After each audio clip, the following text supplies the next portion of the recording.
Buenas noches, estimados oyentes, amigas, amigos, compañeras, compañeros.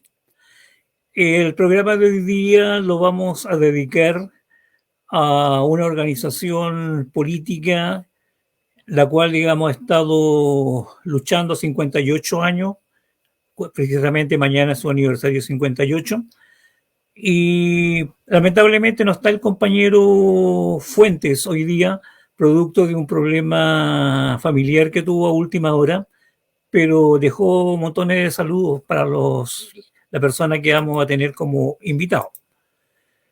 Primeramente, como es el homenaje al MIR, quisiera partir, digamos, haciendo un breve pero significativo homenaje a una compañera del MIR que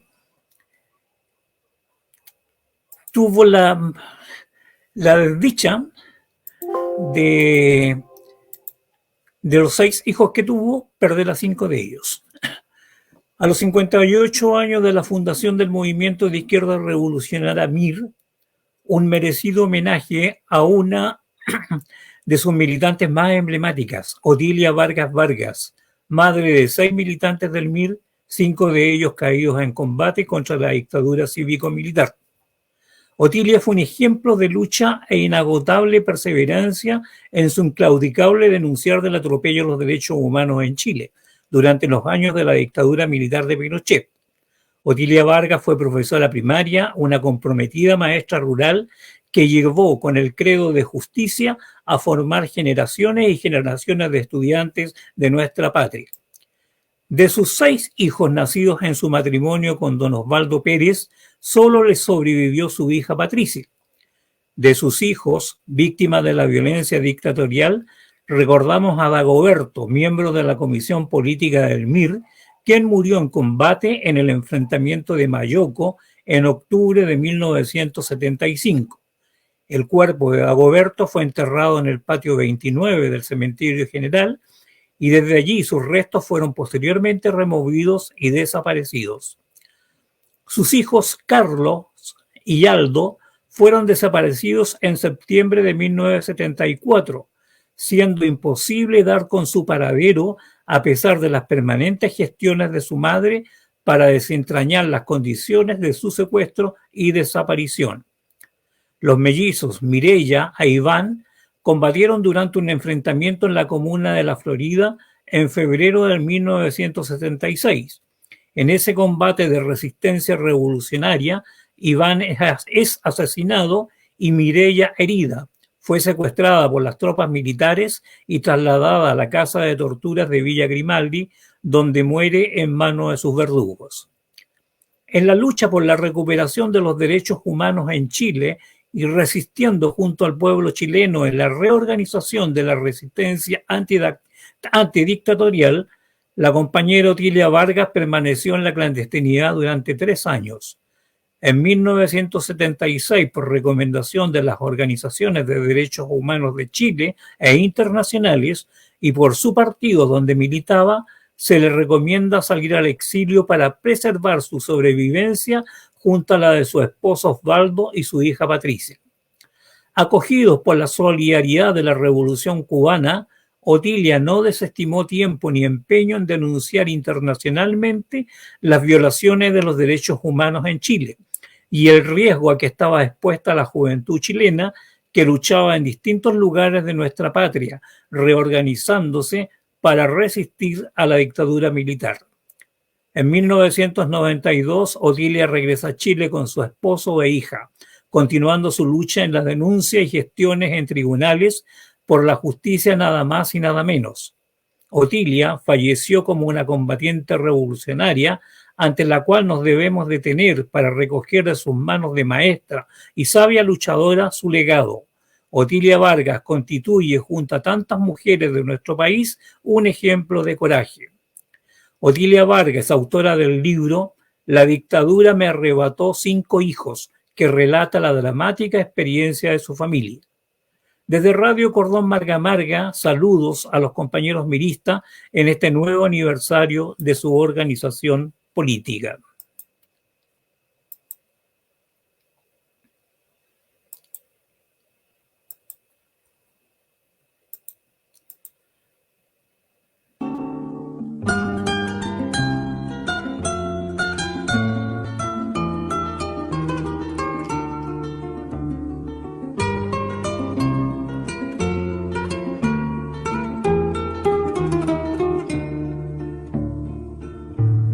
Nació en un pueblo donde el sol llueve su lluvia de hidromiel, donde los trenes desde el riel manchan con humo el arrebol, y la naranja es un farol que multiplica luz frutal, donde la abeja colosal trota los aires con pasión para guardar en un cajón rubios misterios de cristal.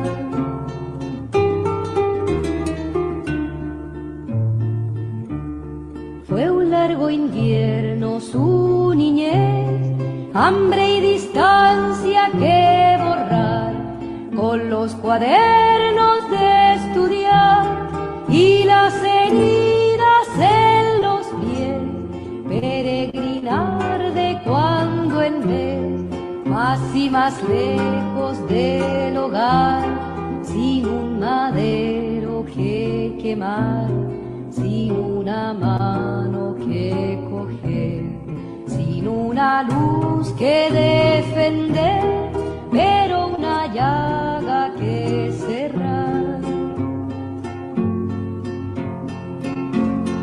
Así creció la compañera, áspera llama combatida, siempre golpeada y ofendida por una ráfaga de cera, la compañera.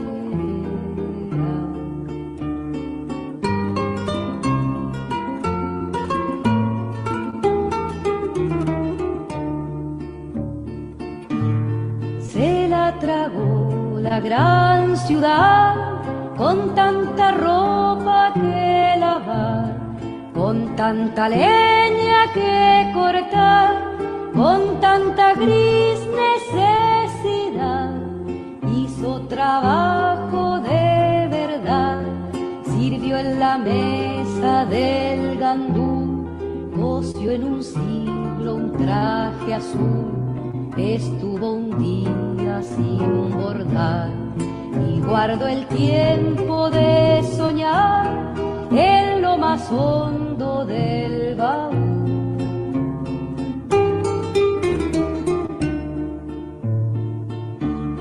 Entonces vio la compañera que había un mundo que cambiar, que era preciso batallar para encontrar la primavera, y con revuelta cabellera y con dos manos desgarradas se confundió en la marejada que devoraba los cimientos del viejo mundo descontento para hacer limpia la alborada. Así luchó la compañera, áspera llama combatida, siempre golpeada y ofendida por una ráfaga de cera, la compañera.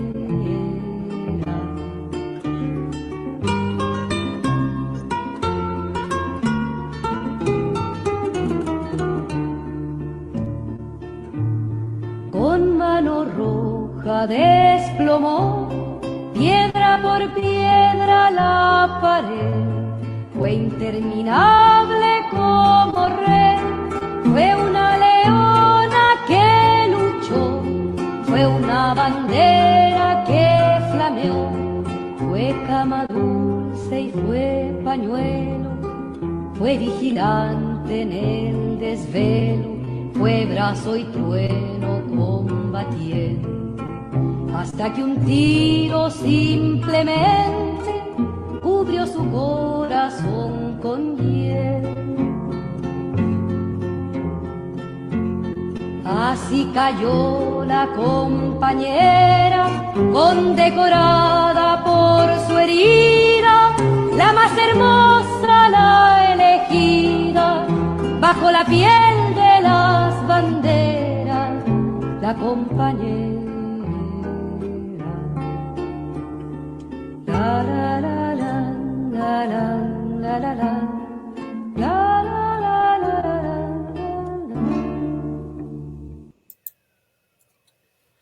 Hermoso homenaje para las compañeras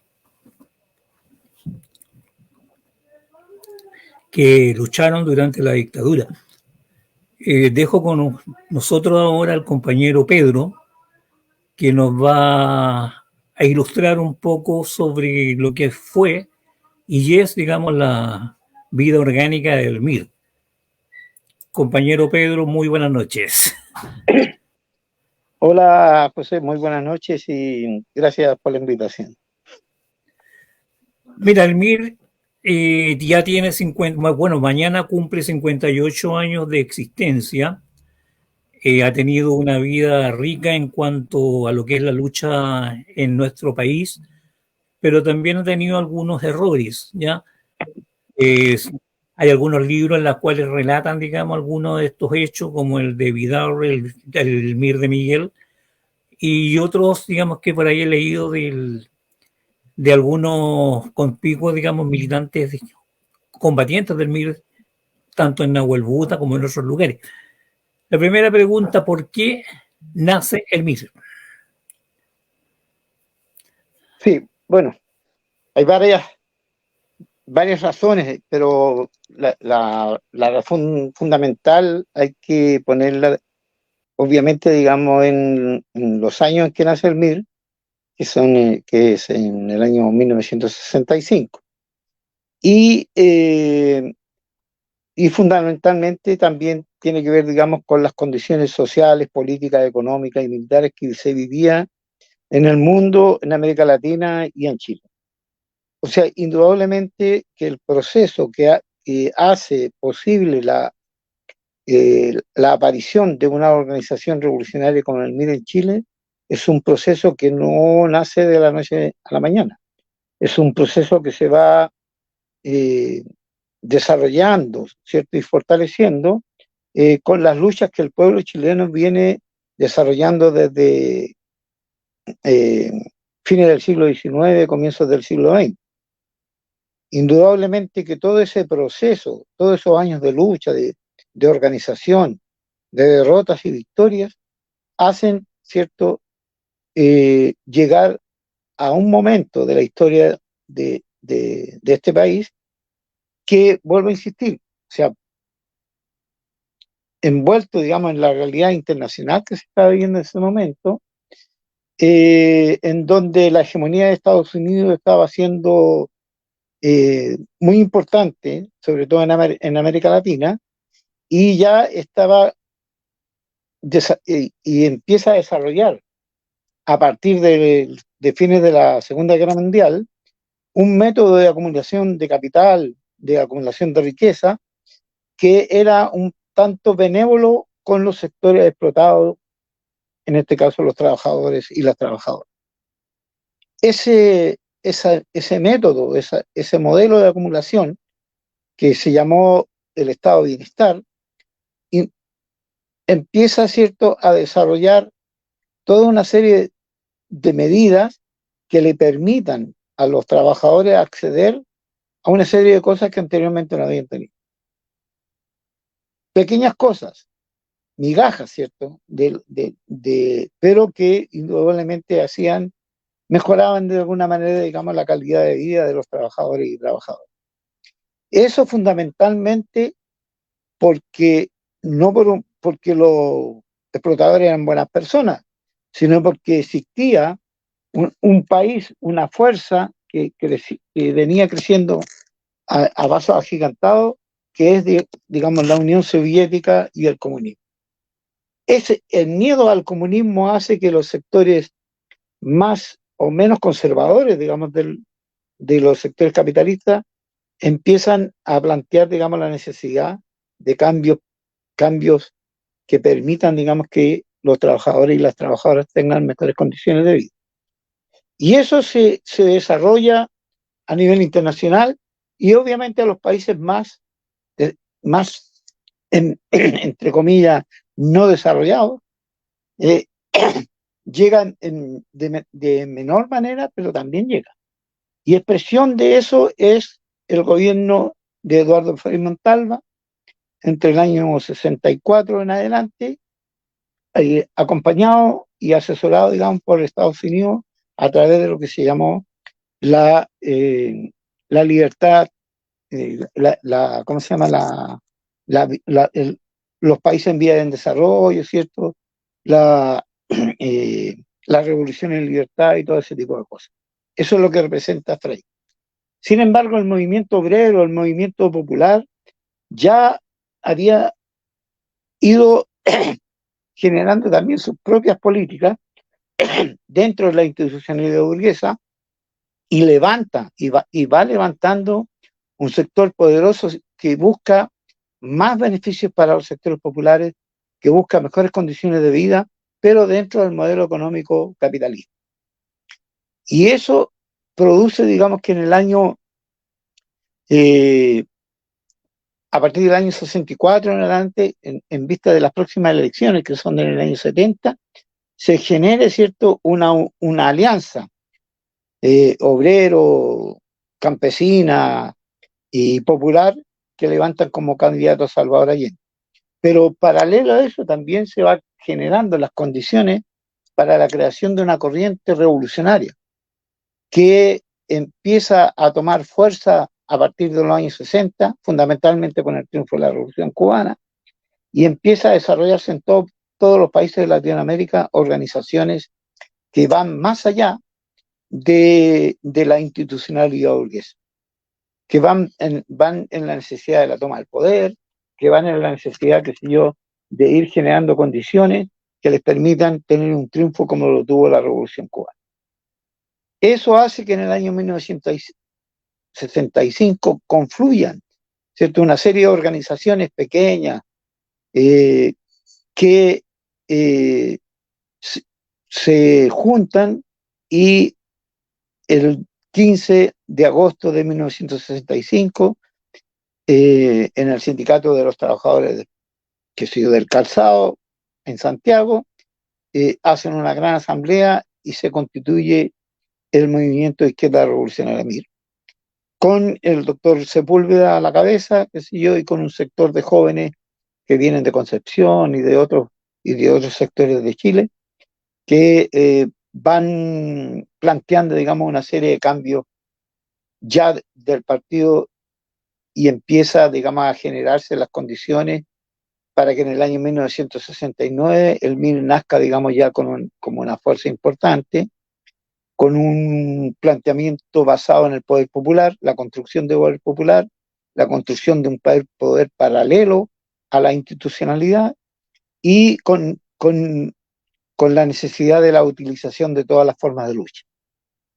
Eso hace que se vaya generando esta fuerza de a poco, ¿cierto?, que pide más allá que cambios, qué sé yo, cambios a las leyes, ¿cierto?, y al modelo capitalista, y que lo convierte en un capitalismo más humanizado, o un capitalismo de Estado, o llámeselo como quiera. Lo que se plantea, digamos, es la necesidad de la construcción y de la integración del socialismo como una vía de transición hacia el comunismo.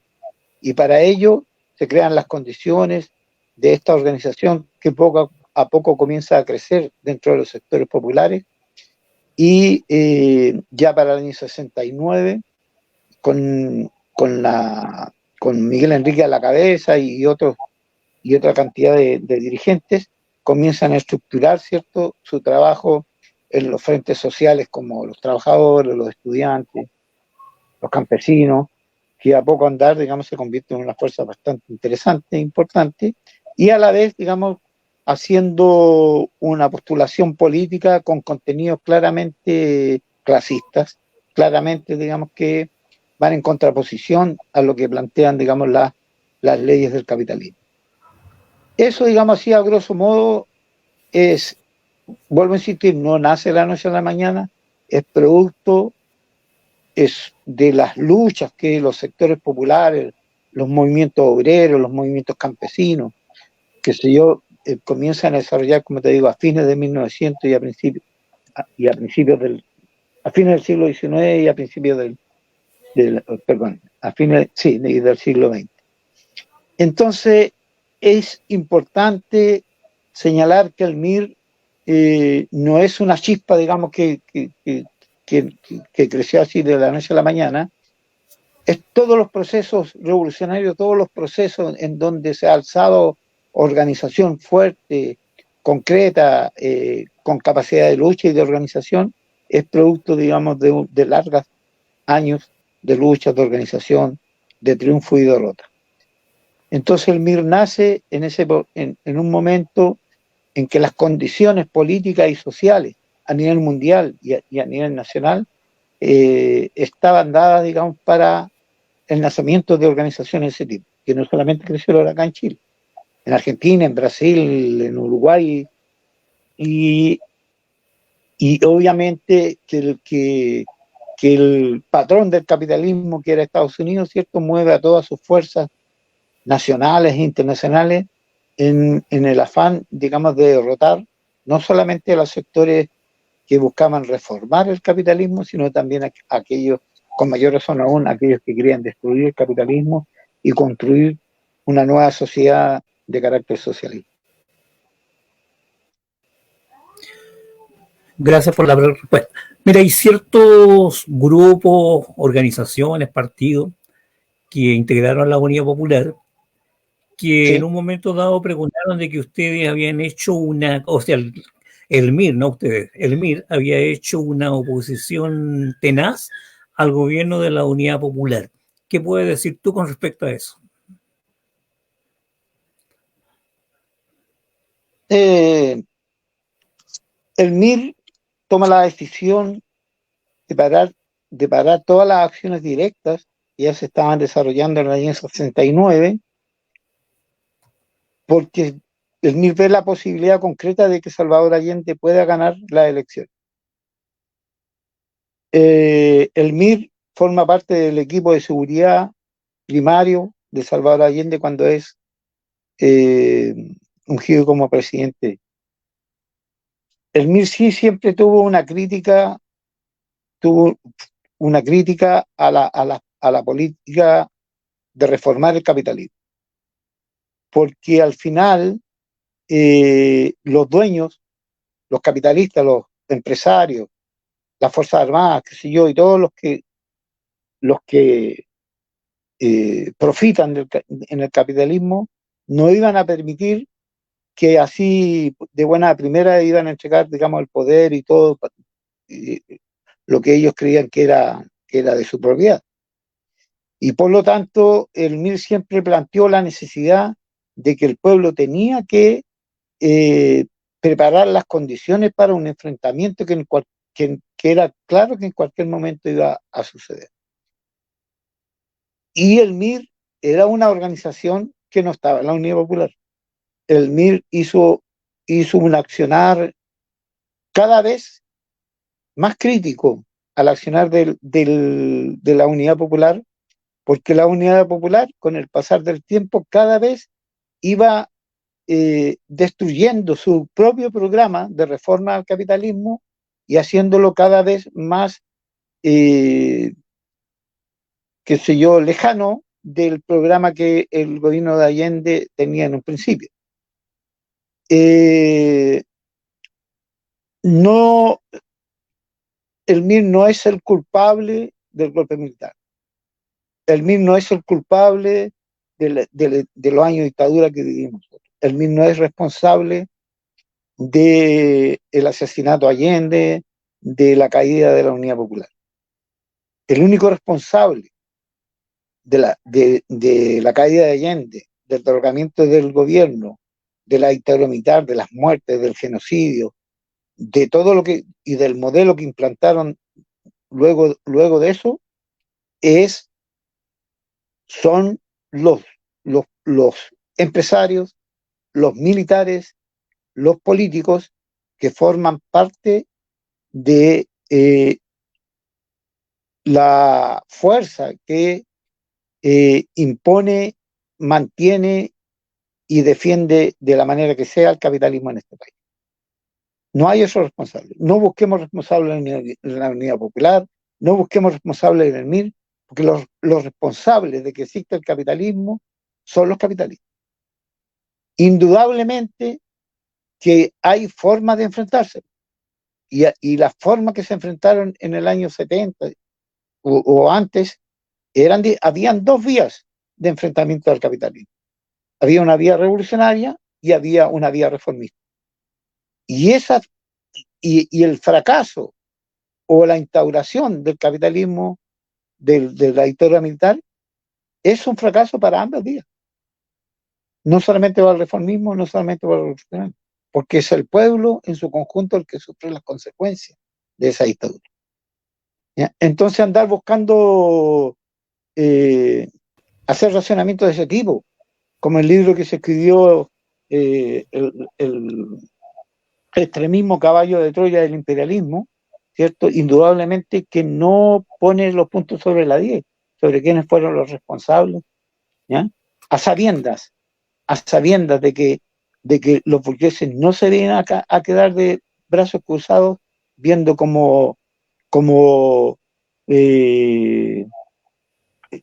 el gobierno de la Unidad Popular hacía leyes que favorecían al pueblo, no viendo cómo los sectores revolucionarios se tomaban los fondos, se tomaban las fábricas y se iban creando los cordones industriales, se iban creando los cordones campesinos, y la gente se comenzó a ser protagonista de una historia que era importante, ¿eh?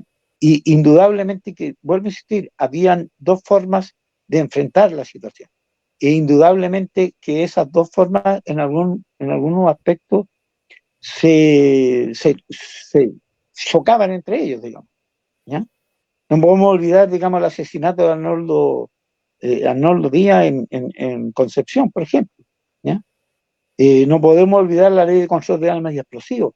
No podemos olvidar, digamos, la entrada de militares, ¿cierto? ¿Cómo se llama?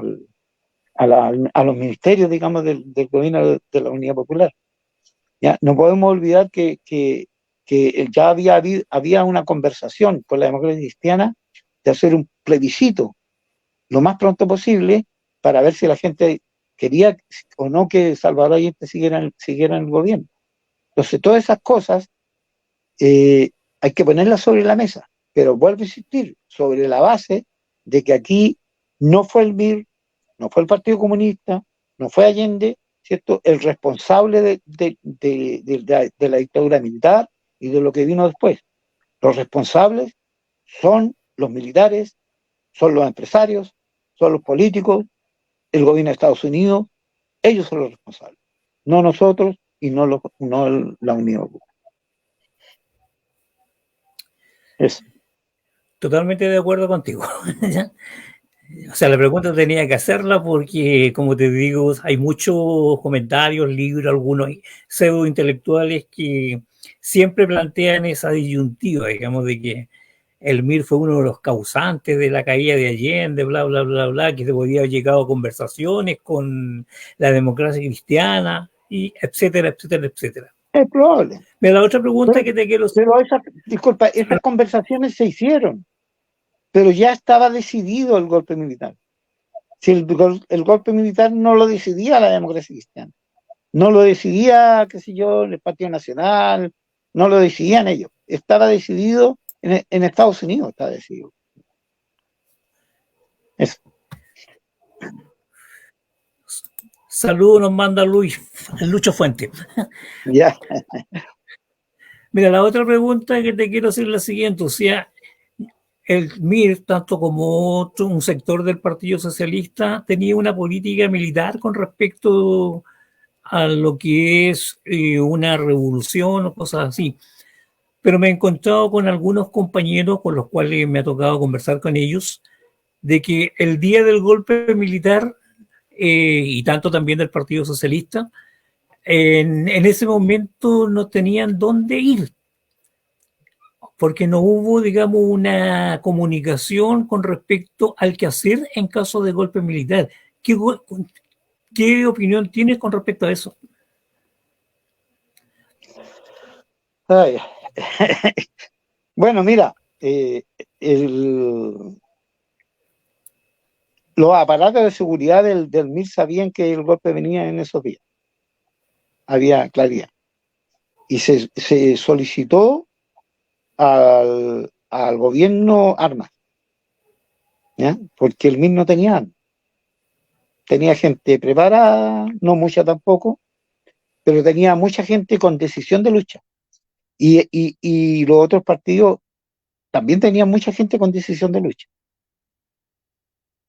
El 11 de septiembre, cuando fue el golpe, muchos trabajadores se fueron a sus fábricas, en los cordones industriales, y esperaron ahí alguna cosa, alguna decisión, algo, que no vino, que no llegó nunca. ¿Ya? Indudablemente que, que no había capacidad, digamos, para enfrentarlo. No había capacidad porque, porque dentro de la Unidad Popular no había decisión de lucha. Recordemos que en ese mismo momento había todo un trabajo de propaganda y de movilización por no a la guerra civil, mientras la derecha estaba preparando el golpe. Mientras los aparatos de seguridad y de inteligencia de todas las organizaciones del Partido Socialista, Partido Comunista, todos sabían que venía el golpe. Y se estaba desarrollando una campaña por no a la guerra civil. Entonces, esa incongruencia, esas situaciones generaron, o sea, había mucha gente que quería pelear, pero había mucho más gente que, que no estaba en condiciones de luchar. Obviamente que si salía a la calle desarmada, sin condiciones, sin nada, iba a ser una masacre.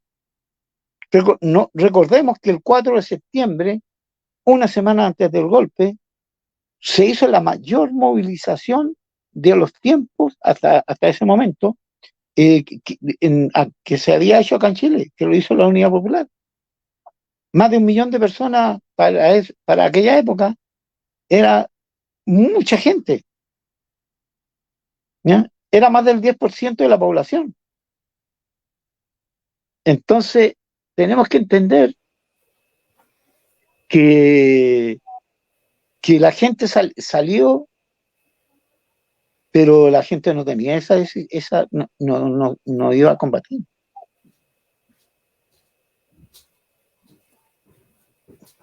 Y al final, recordemos que el 29 de marzo hubo un estallido militar en la cual en la cual el gobierno podía haber tomado otras medidas que las que tomó, más duras con los militares en general, más duras con el Congreso, más duras con aquellos que fueron los civiles protagonistas de ese golpe, de ese, ¿cómo se llama?, de esa sonada militar que hubo el 29 de marzo. Y la gente en las calles pidiendo, me recuerdo el grito que decía, a cerrar el Congreso Nacional, ¿ya? Y la gente estaba en esa perspectiva, apoyando a Salvador Allende. Y lo que se hace es mandar a la gente para la casa que estamos protegidos por las Fuerzas Armadas y Carabineros. Eso está en el discurso, no lo estoy inventando yo. ¿Te fijas? Entonces había toda una situación de que todos sabían, digamos, estoy hablando de que venía un golpe militar, pero nadie estaba preparado para eso. Nadie se preparaba en función de cómo enfrentar. ¿Ya? Porque muy heroico, muy de sacarse el sombrero, la actitud de Allende, de inmolarse en la moneda, pero paradojalmente se inmola defendiendo el poder burgués. el símbolo del pueblo burgués, que es la moneda. ¿Entiendes? Entonces tal vez estas cosas puedan caer un poco mal, de repente, qué sé yo, cuando uno las dice. Pero esa es la realidad. El MIR no tenía capacidad solo para enfrentar ¿ya? Porque la fuerza central, que era más o menos, no sé, unos 300, 400 compañeros, pero no tenían armamento. Teníamos muy poco armamento. Todo lo que hablaban los milicos de los armamentos que encontramos, que eso lo encontraron en lugares, lo encontraron ¿cómo se llama? Ya en otros lugares, en Cañaveral, qué sé yo, en otros lugares que no eran del mismo. Y tampoco era tanto. Y tampoco era mucho. O sea, porque la seguridad del gobierno se basaba en ¿cómo se llama? En la posición de las Fuerzas Armadas. En la constitucionalidad de las Fuerzas Armadas. Exacto, exacto. ¿Te fijas? Entonces, pues, o sea, si empezamos a raspar un poco la cosa, o sea, era una inmolación como lo hicieron un grupo de compañeros socialistas que pelearon en la Legua y otros lados con el Arnoldo Camus, Arnoldo ¿ya? Camus, sí, comandante. A la cabeza. Fue una inmolación de los compañeros. Salieron a pelear ellos. Y uno dice, bueno, correcto, pero no se podía, pues, no había condiciones. Mira, aquí me llegó una pregunta. Dice, Sí. ¿cuál es el legado del MIR durante la Unidad Popular y después durante la Resistencia en estos 50 años? Uf, yo creo que el legado del MIR se expresa en varias cosas. Primero, en que el MIR hace realidad esto de que para poder eh, ganar o construir una fuerza revolucionaria capaz de enfrentarse al poder burgués, eh, esa fuerza nace, se desarrolla y se expresa en el pueblo. Y el MIR desde sus primeros momentos eh, utilizó todos sus esfuerzos, ¿cierto?, en constituir fuerza popular, fuerza social, política revolucionaria desde los sectores populares.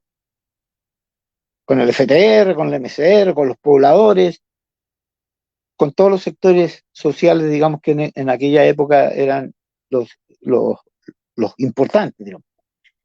Y el MIR expresa, digamos, para no señalar que solo la clase obrera era la centralidad, digamos, y el MIR plantea, digamos, un aspecto, sintetiza, digamos, esa política, es la necesidad, digamos, de trabajar con los pobres de la ciudad y el campo. ¿Mm? Yo creo que eso que hoy día algunas organizaciones lo hacemos de una u otra manera, de ir desarrollando participación, organización y lucha desde los sectores populares, con sus propias políticas, con sus propias, qué sé yo, formas de organizarse y de luchar. El MIR nunca menospreció a Salvador Allende. El 11 de septiembre Miguel Enrique llama a Salvador Allende y le dice que no se quede en la moneda, que tiene que irse de la moneda. Y que el MIR está dispuesto a mandar un contingente de compañeros a sacarlo y para que se fuera de la moneda. Y la respuesta de Salvador Allende fue que le dijo que se quedaba ahí y le dice a Miguel, yo llego hasta acá, ahora es tu turno. Esa era la relación que había de la dirección del MIR con Salvador. Lo otro que el legado que deja el MIR, ¿cierto?, es su consecuencia, es su entrega, ¿ya? Y esto que muchos compañeros, incluso del MIR, han criticado, que el MIR plantea, digamos, como una cuestión necesaria y vital, que el MIR no abandona al pueblo cuando está en condiciones de dictadura militar. Entonces el MIR no se asila. Los dirigentes del MIR no se asilan. ¿Ya? Y el costo que paga el MIR por eso es muy alto. Es muy alto. Pero la mística, ¿cierto? Y la, digamos, eso hace, digamos, que los sectores en resistencia vayan recogiendo ese legado hasta el día de hoy, ¿no? Yo personalmente creo que el MIR es la expresión que más avanzó en generar condiciones para un proceso revolucionario en Chile. Yo personalmente creo que el MIR fue derrotado más de una vez, pero lo esencial de sus políticas continúan vigentes. Creo que la orgánica mirista no debería repetirse hoy día. La orgánica del MIR nace de un contexto político, social, económico de los años 60. Y hoy día las condiciones son otras. Hoy hay otros elementos para generar, vuelvo a decir, para construir una orgánica. Hoy día no están los niveles de conciencia de clase que existían en los años 60 y 70.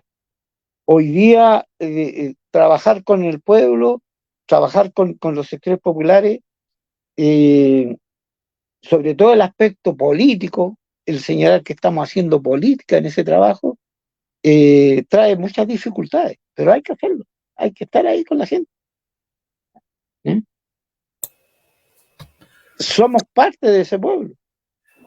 No podemos decir el pueblo ignorante si nosotros somos parte de ese pueblo. No podemos decir el pueblo ya no quiere nada, que se yo. Nosotros somos parte de ese pueblo y como parte de ese pueblo debemos recoger el legado que nos dejó el MIR, que nos dejó el Frente Patriótico, Lautaro, sectores socialistas, incluso los compañeros del Partido Comunista, de entrega, de decisión, ¿cierto? Y fundamentalmente de la necesidad de levantar una fuerza que tenga una política propia y no vaya atrás como furgón de cola, ¿cierto? De sectores burgueses que lo único que buscan al llegar al poder es mantener fundamentalmente los ejes de sustentación del modelo capital. Más allá de que lo pinten de rojo, de azul, de verde, del color que sea, al final pueden llegar con un discurso muy bonito, pero a la hora de los Q dice, puta, no podemos hacerlo porque somos minoría acá. Eso lo sabemos todos. Es la historia de nuestras vidas, digamos. ¿Ya? Entonces, al final, yo creo que ese es el legado del mismo. O sea, una irrenunciable manera de enfrentar al capitalismo en cualquier momento. Mira, esta pregunta también la he conversado con varios compañeros del MIR.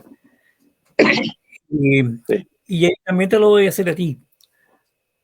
¿Consideras tú que fue un acierto o un error el hecho de haber trasladado a un grupo de compañeros a Nahuelbuta y que prácticamente fueron masacrados por el ejército?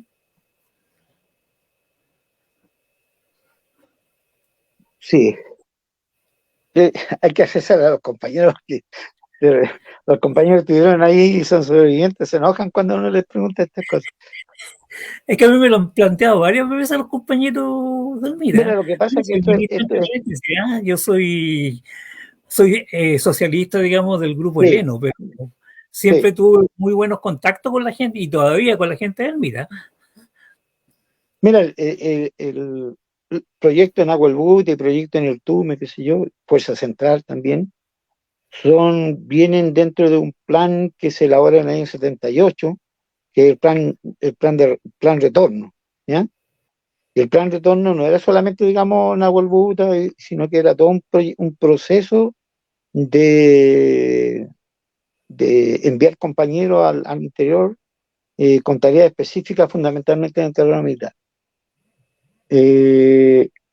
Los que estábamos acá en Chile todavía, no habíamos ni caído presos, ni, ni habíamos salido al exilio por las razones que fueran,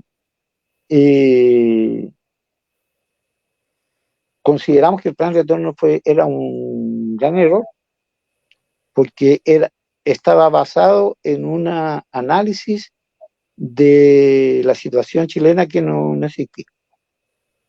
Había una sobrevaloración del proceso de reconstrucción del movimiento social, había una sobrevalorización de la fuerza que el MIR tenía acá en Chile, qué sé yo, y había una subvaloración, digamos, del poder que el ejército chileno tenía, digamos, en terreno de enfrentamiento a la resistencia. Eso lo discutimos, qué sé yo, pero al final se impuso y los compañeros empezaron a llegar. Nada que decir de los compañeros y las compañeras que llegaron a este proceso, porque son compañeros y compañeras que dejaron todo por volver a luchar a su país. Y frente a eso, uno tiene que sacarse el sombrero, ¿no? Son compañeros y compañeras, digamos, que estaban imbuidos, digamos, por esta mística milicia, digamos, de que había que volver a luchar a Chile. De hecho, el MIR le niega a Fidel Castro enviar gente a Nicaragua, ¿cierto?, para la ofensiva final de Nicaragua, porque los compañeros se estaban preparando para venirse a Chile, ¿ya? Que era ahí donde tenían que combatir los compañeros. Bueno, yo creo que ya entrando, digamos, en una mirada como más del análisis militar de la situación, indudablemente las guerrillas, los movimientos guerrilleros, los grupos de acción militar, digamos, en la ciudad, siempre están en minoría, siempre están, digamos, en una situación, ¿cómo se llama?, de peligro inminente, digamos, de ser destruido. Siempre, siempre, siempre. Y por lo tanto, hubieron factores que no se trabajaron con la fuerza suficiente, como es la retaguardia social. Ni en el Tume, ni en Aguelbuta, ni la fuerza central tenían retaguardia social. Entonces los compañeros que estaban en el Tume tenían un grupo de apoyo que también era el partido, que le dejaban los alimentos, las cosas, o sea, Nahuelbuta no alcanzó a expresarse, digamos, a tan bien, la gente llegó, pero no alcanzó a hacer, a desarrollar un trabajo como si fue en el Tume, y la fuerza central vivía, todas eran profesionales del partido. El partido, salvo contadas excepciones, digamos, el partido para comer, para el arriendo, ¿me entiendes lo que te quiero decir? Sí. Entonces, al final, ese tipo de cosas que nosotros las discutimos, las planteamos, que cuando llegaron los compañeros empezaron a exigirnos a nosotros casas de seguridad, y yo llevaba, en aquella época llevaba 78, 5 o 6 años de clandestino, y yo no tenía casa de seguridad. Yo no tenía casa de seguridad. Imagínate a un compañero que viene de afuera. ¿Te fijas? O sea, yo tenía una casa donde vivía, que era mi casa de seguridad, mi casa de todo. Nadie la conocía, obviamente, todo eso, pero esto del manual que uno tiene que vivir en una casa y tener 2 o 3 casas de seguridad, eso no existió nunca. Caminábamos y caminábamos Santiago de un lado para otro porque no teníamos plata para la micro, ¿ya?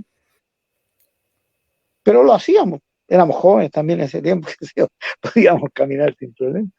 Pero como te digo, o sea, el plan ese que se coloca adolece de una serie de debilidades que hacen, ¿cierto?, que, bueno, se provoquen la derrota que se produjo, en todo sentido. ¿Sí? Antes de la instalación de un grupo guerrillero se plantea, primeramente, digamos, con una retaguardia geográfica y estratégica, primero que nada. un grupo operativo en una sociedad tiene que tener fundamentalmente una retaguardia social donde poder enmascararse, porque si no era muy fácil. La mayoría vivía en una pieza que arrendaba por ahí, qué sé yo, y no tenía familia, pues no tenía familia a su alrededor, no, nada, era raro. Muchos cayeron así. Entonces, indudable se cometieron un montón de errores, no me cabe la menor duda, pero la decisión de lucha, la decisión de enfrentar era fuerte.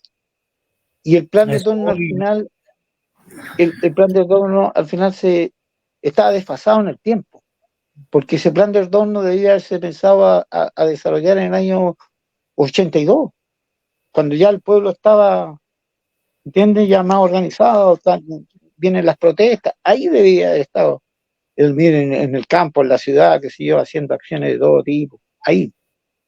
Pero ahí ya estábamos, ya nos habían cortado la cabeza casi. Y Claro, después la viene el pregunta Frente Patriótico, después, después viene el Frente Patriótico y comete exactamente los mismos errores. sí. Exactamente los mismos. Y en 3 años lo hacen bolsa también. ¿Te fijas? Y uno lo dice con la mano en el corazón porque son compañeros y compañeras, ¿no?, que Y eran entregan su vida. Todo, valiosos. ¿me entiendes? O sea, no es una crítica a los compañeros, no sé si me entiendes lo que te digo.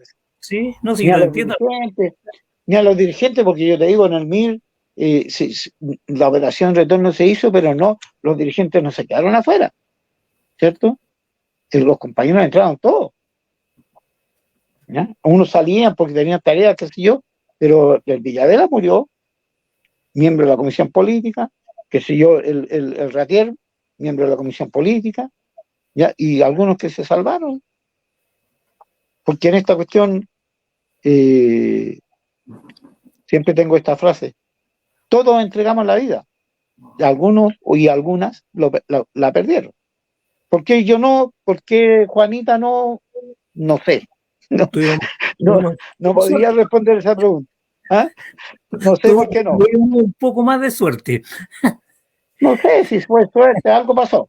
Algo pasó que no, no, como dice uno, no estábamos pedidos, digamos, ¿eh? En ese tiempo. ¿Ya? Y Mira, pasamos por tortura. la última pregunta que te voy a hacer, porque ya estamos casi en la hora. Sí, Hay varios compañeros con los cuales he conversado, entre ellos incluso el Washington Ulloa, ya. Hay otro un compañero que no me acuerdo el nombre, el apellido en este momento, que es profesor y de física y matemática, que ellos ya, plantean y están por una refundación del MIR. sí, ¿Tú crees factible hacerla? no, no creo. ¿Por qué? Porque un poco por lo que te decía, el MIR es una organización revolucionaria, una organización política que nace en un contexto histórico, político y social determinado de este país. ¿Entiendes? Ese es un elemento. O sea, hoy día, yo siempre digo esto, hoy día estamos en la época de recabar, no en la de Miguel Enrique. ¿Ya? Y hay que trabajar, ¿cierto?, al interior, bueno, con los sectores sociales, organizar, eh, clarificar, educar y aprender. ¿Sí? Es necesario crear hoy día, la tarea para este momento es generar movimiento social, no movimiento popular, fíjate lo que estoy diciendo, pero un movimiento social de clase, porque una cosa que tenían los lancheros de Valparaíso o los obreros de Salitre era una condición de clase muy fuerte, ¿sí?, que hoy día está desaparecida, nadie es pobre en este país, ¿sí? Entonces, indudablemente uno nosotros llegamos a las poblaciones o de gente, o vivimos en las poblaciones, porque eso es otra cosa que aprendimos del MIR, que el militante tiene que vivir en el territorio donde está haciendo el trabajo político. No puede venir qué sé yo, de otro lado y ir al fin de semana y hacer un par de cosas y después irse durante toda la semana y la gente lo mira como un ET, como un alien, qué sé yo, que viene aquí a un iluminado que apareció, que sé yo, le tira un par de cosas y después se va. No, tiene que vivir ahí en la población. Que la gente lo vea comprando el pan, jugando con los cabros chicos, sabiendo dejar a los cabros chicos al jardín, qué sé yo, que sea un poblador más. Y da lo mismo si eres médico, ingeniero o lo que sea, da lo mismo.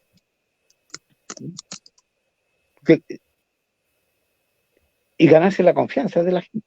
Y es otro elemento que está muy en juego hoy día.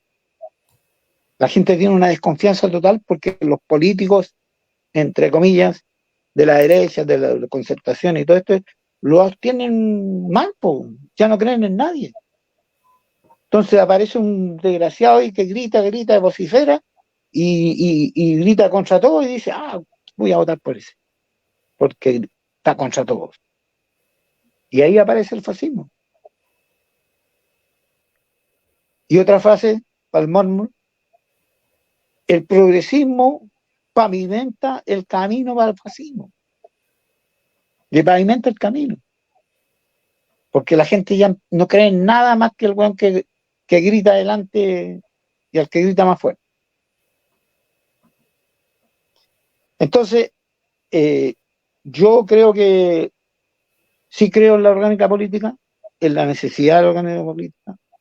Sí creo en que tiene que existir una fuerza que motive, movilice y conduzca las luchas del pueblo, pero tiene que nacer del pueblo. No una hueá pegoteada así que yo, porque yo fui esto, otro, y aquí, allá, me junto con el otro que también fue aquí, allá, y nos juntamos y formamos partidos. Hay cientos de eso acá en Chile. Cientos. Como lo habían antes del año 65. Pero el proceso político-social, ¿cierto?, que desarrolla el pueblo en su conjunto, permite o plantea en algún momento la necesidad de tener un órgano político que sistematice y conduzca las luchas del pueblo. Y eso hoy día no ha pasado acá en Chile. Más encima, otra cosa más, ponerse la mochila del MIR hoy día para crear una organización, la primera pregunta que le van a hacer, ¿de cuál MIR? No, yo soy del MIR. ¿De cuál MIR? Sí, pues compadre, si así, pues. No, yo soy de la coordinadora. Y tenéis que entrar a explicar, bueno, ¿de cuál MIR? De la coordinadora de aquí, de los de acá, de los de allá, de los del Demetrio, qué sé yo. Pero el Demetrio, ustedes están por la lucha frontal y el Demetrio está por las elecciones. ¿Cómo la? No son el mismo MIR. ¿Me entiendes o no? Sí, te La entiendo. mochila del MIR. La pregunta iba precisamente por eso. Entonces la mochila de ponerse a la espalda la mochila del MIR hoy día. Yo te digo, yo no soy de ninguna orgánica del MIR hoy día, pero yo me siento orgulloso de haber participado en el MIR. Me siento mirista, pero no del MIR orgánico, no sé si me entendí Sí. Sigo siendo mirista. Es como el caso mío que yo fui expulsado en 90 del Partido Socialista, pero en mi fuero interno yo sigo siendo socialista porque yo juré como militante en el año 68. Claro. ¿Ya? Y eso no me lo va a quitar nadie, esa mística que me entregaron los compañeros, muchos de ellos murieron. Entonces, es más o menos parecido a lo que te pasa a ti. Claro, entonces al final uno puede pertenecer a otra orgánica que se llama, no sé, JPC, da lo mismo el nombre, pero que tiene, ¿cierto?, en su interior toda esa experiencia, o no experiencia, sino que recoge, digamos, toda la experiencia de la organización revolucionaria de Chile, ¿cierto?, que va amalgamando, va dejando de lado, sin cagüines y cuestiones así, todo lo malo que hubo, porque hubo hartas cosas malas, y cuestiones, ¿ya? En este proceso, todos los errores que se cometieron, aprender de ellos también, pero sacar la sustancia también, lo bueno que hubo. ¿Qué pasó que una organización que eran 10 pelagatos, en 2 años era una organización que cubría todo el país, con movilizaciones, qué sé yo, en las tierras mapuche? Todavía no se hablaba del conflicto mapuche en ese tiempo, pero los que estaban luchando ahí eran mapuche. Los campesinos que luchaban en, qué sé yo, no sé, en Angol, en Temuco, eran mapuche. ¿Sí? ¿Qué pasó con las corridas de cerro para allá, con las tomas ¿Por qué, por qué los trabajadores, yendo en contra de lo que planteaban, digamos, sus propios partidos en aquel tiempo, de no tomarse la fábrica para no hacer tan red, iban y se tomaban las fábricas bajo las banderas del FTR? Y tú veías en un cordón industrial, no había solamente militantes, habían socialistas, habían comunistas, habían de todos los partidos, porque fueron, si lo importante es que quisieron ser parte de una política, que era la política que levantaban los mismos, pero no todos eran militantes. Y eso es muy bueno, ¿te fijas? Entonces yo no tengo tatuado el nombre del MIR ni en el pecho, ni en el brazo, ni en una parte. Tal vez en el corazón por ahí en algún ladito. Ya, pero sí creo que hay que rescatar muchas cosas muy positivas del MIR. Creo que hay que aprender de muchos errores que se cometieron también. Y creo que hay que responsabilizarse de esa historia. Yo no puedo apuntar con el dedo a alguien y decirle, tú hiciste esto, eh, tú fuiste responsable de que el MIR se dividiera, cosas así, porque yo también era parte del MIR y también tengo una responsabilidad. ¿Sí? Así como para el tiempo de la UP, todos los que estuvimos ahí, ¿ya? Tenemos que analizar con frialdad de por qué un pueblo tan organizado, ¿cierto? Con un pueblo donde la gente vibraba en las calles con su proceso, fue derrotado tan fácilmente por el capital. Bueno, Pedro, se ha sido un placer haber estado contigo. Ha sido una clase magistral respecto, digamos, a lo que es y fue el MIR. Y Sí, esperamos contar con tu presencia en una próxima oportunidad, porque realmente ha sido grato poder conversar contigo. gracias. Bueno, Para muchas terminar, gracias. bueno, antes de terminar tengo que hacer eh, dos de propaganda, digamos, respecto a esta radio.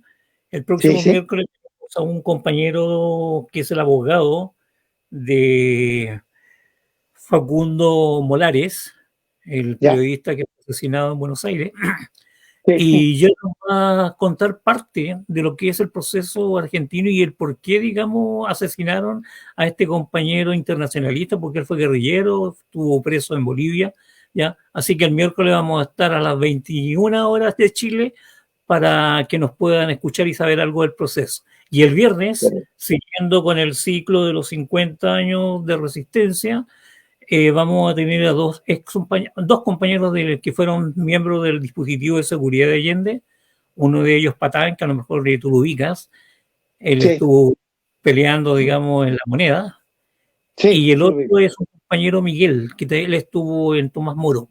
Así que Ya, a las 21, no, a las 20 horas el viernes, para que también, digamos, nos puedan escuchar y nos puedan sintonizar. Así que nos bueno. estaríamos viendo hasta el próximo lunes y les dejo el regalo final, que es el siguiente.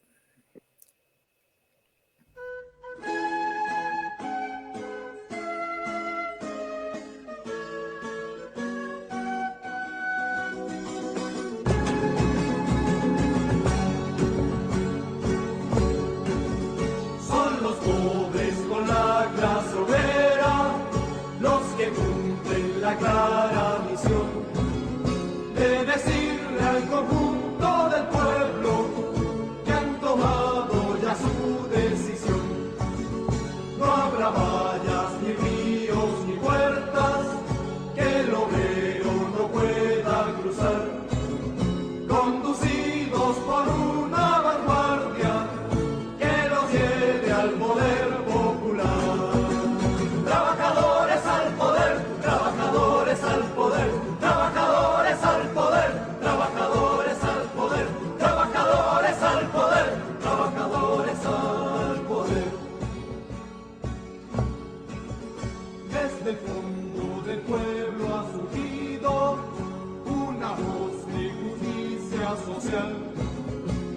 los pobres del mundo que avanzan, como ejemplo tienen a Vietnam.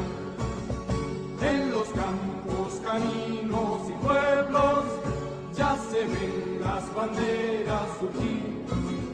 Son banderas con el rojo y negro, patria o muerte, vencer o morir. Trabajadores al poder, trabajadores al poder, trabajadores al poder, trabajadores al poder, trabajadores al poder, trabajadores al poder. No es esclavo el hombre que lucha por unir a la clase social, que destruya el poder de los ricos, que nos roba a diario el pan. En la lucha contamos las horas, a los ricos les llega su fin, porque estamos seguros se triunfa con el pueblo.